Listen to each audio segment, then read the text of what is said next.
Detective Nora Rey stared at the corpse sprawled on the leather couch, its eyes wide open and glowing an unnatural electric blue. The victim's neural implant was still active, projecting fractured memories onto the wall like some twisted avant-garde film festival. A playground. A small child crying. A raised hand. The crack of skin against skin. Over and over. Well, shit, Nora muttered, running her fingers through her short-cropped hair. Our friend's been busy again. The apartment reeked of expensive cologne and regret.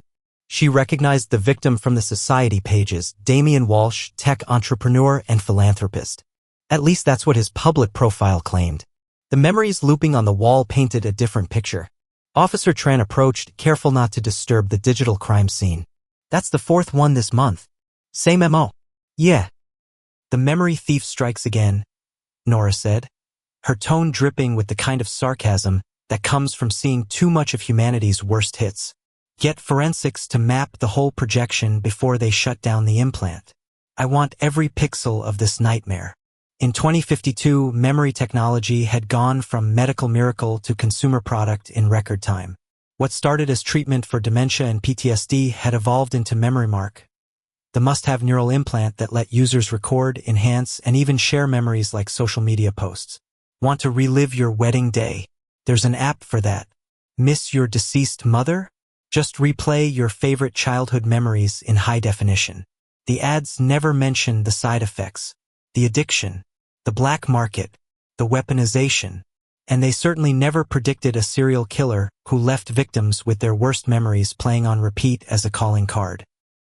Nora's own memory mark vibrated against her temporal lobe, a notification she ignored. Probably her ex-wife wondering about alimony again. She'd check it later when she wasn't standing in a dead man's living room watching his darkest secrets projected in 8K. Detective? Officer Tran was holding out a sealed evidence bag containing a small metallic object. Found this plugged into his auxiliary port. Nora took the bag, examining the device through the clear plastic. It looked like a standard memory drive except for the tiny engraving on its surface, a stylized eye with a tear. There's our signature, she said. Run it through the scanner, but don't connect it to anything networked. Last time someone plugged one of these into a precinct terminal, we lost 3 years of files and someone's grandma's cookie recipe. 2 hours later, Nora sat in the sterile conference room of the city's premier neurology research center, waiting for the one person who might make sense of this technological nightmare. The door slid open with a pneumatic hiss, revealing Dr. Elena Frost, brilliant, aloof, and perpetually exhausted. You found another one. It wasn't a question. Elena dropped her tablet on the table and collapsed into a chair. Hello to you too, Nora replied. And yes, Damian Walsh. Rich guy, charitable foundation, secret habit of slapping around kids. The killer left his memories on display. Elena's eyes, one brown, one artificially enhanced with a metallic blue iris, narrowed. The memory extraction was clean? Too clean. No signs of struggle, no defensive wounds. It's like these people just sit down and let someone drill into their skulls. Because they probably do. Elena pulled up a holographic display from her tablet. I've been analyzing the memory fragments from the previous victims. They're not random. They're curated. Each victim was forced to relive specific memories before death, their worst actions played on loop while they died. Nora leaned forward. So we're dealing with what, some kind of vigilante? I think we're dealing with something more complex. Elena's artificial eye whirred as it focused. The technology to extract specific memories without consent doesn't officially exist. The government banned its development after the privacy riots of '48. Officially, Nora repeated with a snort. And unofficially?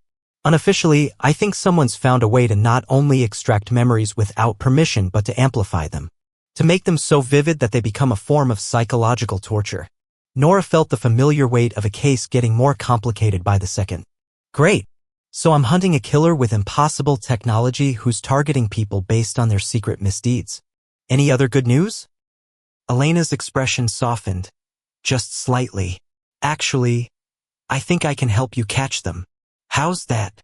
Because, Elena said, tapping her artificial eye, I recognize the design signature in that memory drive. It's elegant, innovative, and completely outside regulatory parameters. Only one person could have designed it. Who? The person who designed the original memory mark. My former research partner. Elena looked away. My former husband. Nora stared at her. You're telling me that your ex is our serial killer? I'm telling you, Elena corrected, that whoever is doing this is using Vance's technology. Whether he's involved directly or someone stole his work, I don't know. But I can lead you to him. Nora's memory mark vibrated again. This time, she accessed the notification, displaying a message in her visual field. Case file update, Walsh, Damien. Additional victims identified in memory playback. Hold that thought, Nora said, scanning the update. Looks like our dead philanthropist wasn't just slapping kids. The memory projections included scenes from some kind of facility. Children being subjected to experimental memory procedures. Elena paled. Project Tabula Rasa. It was supposed to be shut down years ago. Well, apparently Mr. Walsh was keeping it alive and well. Nora stood up. I think it's time I met your ex-husband, Doctor. Right now. Vance Frost's lab occupied the basement of an unassuming apartment building in the old financial district. No signage, no security cameras, just a reinforced door with a neural scanner that Elena approached with visible apprehension. He'll know it's me the moment I scan in, she warned. Good, Nora replied, hand resting on her sidearm. I hate surprise parties. The scanner hummed, recognizing Elena's unique neural signature. The door slid open, revealing not the high-tech lair Nora expected, but something closer to an old-world library. Wood paneling. Actual paper books. Analog clocks. The only hints of advanced technology were the subtle blue lights embedded in the ceiling and the holographic displays suspended above an antique desk. And sitting at that desk was a man who looked nothing like a mastermind or murderer. Vance Frost was slight, with thinning hair and outdated glasses, the kind people hadn't needed for decades. He looked up, unsurprised. Elena. And you must be Detective Rey. You're earlier than I expected. Nora's hand tightened on her weapon. You were expecting us? Of course. You're investigating the memory thief murders. It was only a matter of time before the evidence led to my technology. He gestured to 2 chairs. Please sit. I assume you have questions about the killer. Starting with whether I'm looking at him, Nora said, remaining standing. Vance smiled sadly. I'm not your killer, Detective. Though I understand why you might think so. Elena moved past Nora, approaching her ex-husband with a combination of familiarity and caution. Vance, someone is using your extraction technology, the protocol we developed for Tabula Rasa. The one that was supposed to be destroyed. Nothing is ever truly destroyed in our digital age, Elena. You know that. Vance sighed. But you're right. Someone is using my work. Someone who had access to it. Someone who understood its potential for both healing and harm. Nora stepped forward. Cut the cryptic crap. For people are dead, their brains basically turned inside out. If you know who's behind it, now's the time to share. For people who deserved worse than they got, Vance replied, his voice suddenly hard. For people who participated in memory experimentation on children. Who erased trauma not to heal, but to cover their tracks. Nora and Elena exchanged glances. Project Tabula Rasa wasn't a treatment program, Vance continued. It was where the wealthy and powerful sent children who'd witnessed things they shouldn't have. Who remembered abuses that could destroy careers and legacies. Memory erasure, Elena whispered. But we developed the protocol to help trauma victims. And they perverted it, Vance replied. Walsh, Montgomery, Salazar, Chin, all your victims were board members of the foundation that funded Tabula Rasa. All of them had secrets they literally erased from children's minds. Nora's detective instincts flared. How do you know the names of all the victims? We never released Montgomery's identity to the public. Vance's expression didn't change. Because I've been tracking them for years. Ever since I discovered what they'd done with my work. But you didn't kill them, Nora said, not a question but a challenge. No, Vance answered simply.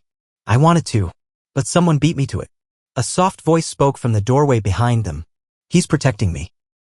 Nora spun around, hand already drawing her weapon, to find herself facing a young woman, maybe 25, with a shaved head and neural implant ports visible along her skull. Detective Rey, meet Jordan, Vance said quietly. One of the few survivors of Tabula Rasa who managed to recover her memories. My research assistant. And, technically, the person you're looking for. Jordan stepped into the room, her movements fluid but cautious, like someone used to being hunted. I didn't think of it as murder, exactly. More like justice. Returning what was stolen. Nora kept her weapon trained on the young woman. You killed 4 people. I made 4 monsters experience what they inflicted on children, Jordan corrected. They didn't just erase memories, Detective. They stored them. Collected them. Traded them like commodities on the black market. Elena looked ill. The memory trade. I've heard rumors. It's very real, Vance confirmed. Certain memories, particularly intense ones, traumatic ones, fetch high prices among those with specific appetites. These children were exploited twice. First for whatever acts were committed against them, then again when those memories were extracted and sold. Nora felt her stomach turn. And your solution was vigilante justice? Torturing them to death with their own memories. My solution, Jordan said calmly, was to return what they stole. I developed a way to reverse the extraction process, to take memories from storage and force the viewer to experience them as if they were their own. Each of those men died experiencing what it felt like to be one of their victims. The room fell silent as the implications sank in. There are 12 board members total, Jordan finally continued. I've only dealt with 4. Nora's training and her humanity ward within her. I have to take you in. Do you? Vance asked quietly. In a world where memories can be altered, erased, implanted, what does justice even look like anymore? If Jordan confesses, who's to say her memories of these acts are real and not implanted? If the victims of Tabula Rasa came forward, who would believe memories that were recovered after being erased? Elena moved between Nora and Jordan. The system isn't equipped to handle this kind of crime, Nora.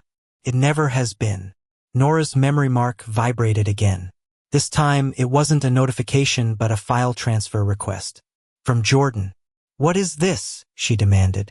Evidence, Jordan replied. Everything I recovered from their private servers. The logs, the sales records, the client lists. People who bought and sold children's memories of trauma. It won't bring justice to the dead, but it might help the living. Nora hesitated, then accepted the transfer.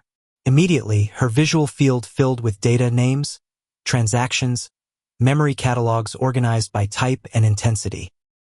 The scope of it was overwhelming. This goes beyond 4 dead men, she said finally, lowering her weapon. This is systemic. Yes, Vance agreed. And now you have a choice, detective. Arrest Jordan for 4 murders or use what she's given you to dismantle an enterprise that has victimized hundreds. Nora looked at Jordan, not a cold-blooded killer in her eyes, but something more complex. A survivor. A vigilante. Perhaps both victim and perpetrator. There are other ways to get justice, Nora said eventually. Ways that don't require more death. I'm open to suggestions, Jordan replied, and for the first time, Nora saw vulnerability beneath the careful composure. Nora holstered her weapon and made a decision she suspected she might someday regret. I need 48 hours before I report finding you.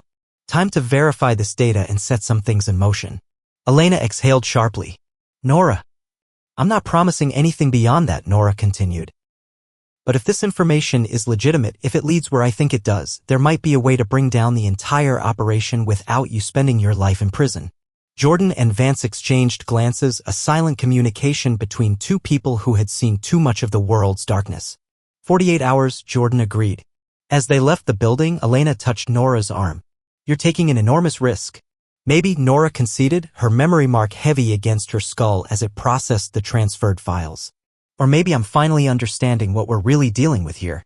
She looked up at the artificial sky, tinted pink by the city's atmospheric filters, and thought about memory, how it defined people, how it could be weaponized, how its absence could create holes in a person's very existence. The killer left his signature again, she murmured, but maybe this time it's pointing us towards something bigger than murder. The memory drive in her pocket felt impossibly heavy, filled as it was with stolen moments of other people's pain. Evidence, perhaps? Or maybe something else entirely, a kind of digital soul, captured and contained in circuits and code. Either way, Nora knew one thing for certain: after this case, she would never look at her own memories the same way again.